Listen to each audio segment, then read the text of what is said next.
السلام علیکم ګرانو دوستانو. نن به زه تاسو ته یو ډېر زبردسته خبر درکړم چې یوه بله لوبه داسې ډېره په زړه پورې لوبه دغه کمال خان بند چې کوم جوړ شوی ده د هغه په خوشحالۍ کې دغه درېیمه شعر وړیزه لوبه هم ترسره کیږي چې د یوه کپټان ګلبدین نایب ده او د بل ټیم کپټان بیا نجیب زدران ده. د دغه لوبې په هکله زه تاسو ته پوره معلومات درکوم چې دغه لوبه کې به کوم لوبغاړي لوبې ترسره کیږي او دغه څو بجو باندې به شروع کیږي او همدغسې دغه لوبه په کوم چینل باندې نشر کیږي او که نه نشر کیږي.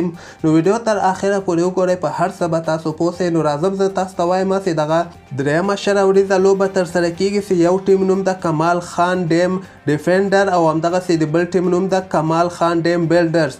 د ډیفینډر ټیم کپټان چې کوم د ګلبدین نایب ده او دغه ټیم به زه تاسو ته وایم چې ډېر ښه لوبغاړي پکې اخیستلي دي، ځکه ما وغوښتل چې زه تاسو ته د دغې لوبې په هکله باندې خبر درکړم. د دغه ډیفینډرز کپټان ګلبدین نایب ده، د سره حشمت الله شاهدي ده، د نه علاوه عظمت پلوار ده، حامد حسن ده، وقار اسحاقزی ده، منظور احمد ده او د نه علاوه رحمان الله ګربز هم دوی سره ده، علي احمد ده، احمد خالد ده، طاوله ده.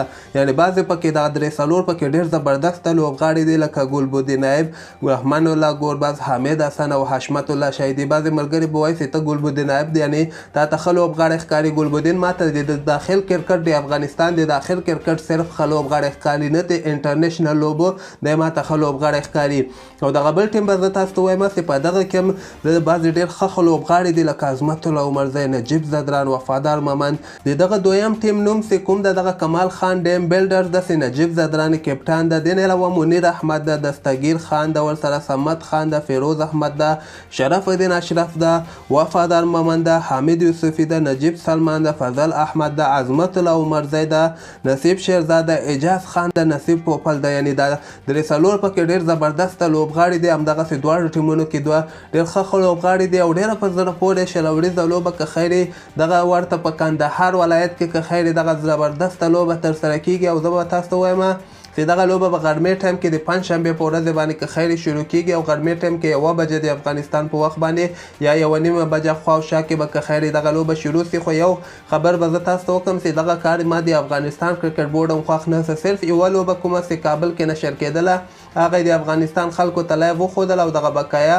هغه دویمه لوبه هم لایو نشر نه سوله او همدغسې بدبختانه دغه درېیمه شعر وړیزه لوبه هم لمونږ او تاسو یعنې لایو نه سو کتلی چې دغه یو ډېر بد خبر ده. خو بیا هم زه به تاسو ته وایم چې کندهار ولایت که موږ وګورو هلته خلک بعضې خلک ډېر زیات تعلیم یافته خلک هم اوسېږي، هغوی کولی شي په فیسبوک کې د دغې لوبې یعنې لایف سټریمینګ وښودلی شي. دغه به په خلکو باندې په هغه میدان کې څوک یعنې تماشایان چې کوم میدان ته ورځي هغوی کولی شي. خو بیا هم دغه د لایف ټیلیکاسټ په هکله به زه تاسو ته وایم چې دغه لوبه لایو نه نشر کیږي.